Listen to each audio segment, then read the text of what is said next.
नमस्कार, मी साक्षी कांडगे। आपण बघत आहात पोलीस टाइम न्यूज 24/7। आमच्या चॅनलला लाईक करा, सबस्क्राइब करा, शेअर करा आणि बेल आयकॉन प्रेस करायला विसरू नका। चांदवड शहराला पाणी पुरवठा करणाऱ्या ओझरखेड धरणातील पाण्याचा साठा पाहण्यासाठी आज चांदवड नगर परिषद मुख्याधिकारी श्री रमाकांत डाके यांनी ओझरखेड येथे भेट दिली। यावेळी धरणात मोजकाच पाणीसाठा शिल्लक असल्याने नागरिकांनी पाणी जपून वापरावे असे आवाहन मुख्याधिकारी यांनी चांदवड शहरातील नागरिकांना केले आहे।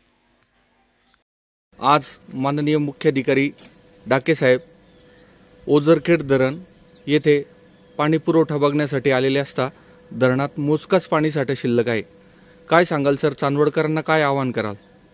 सध्या ओझरखेड धरणामध्ये 1% पाणीसाठा हा शिल्लक आहे, तो मृत साठा आहे आणि जर पाण्याची पातळी बघितली तर वेगानं खाली होत असल्यामुळं आम्ही नागरिकांना आवाहन करतो की त्यांनी जरा थोडंसं पाणी जपून वापरावं, पाण्याचं वेस्टेज कमी करावं, जेणेकरून भविष्यामध्ये मे महिन्यामध्ये किंवा जून महिन्याच्या सुरुवातीला हे पाणी आपल्याला पुरू शकेल आणि किमान पाणी पिण्यासाठी तरी उपलब्ध होऊ शकेल।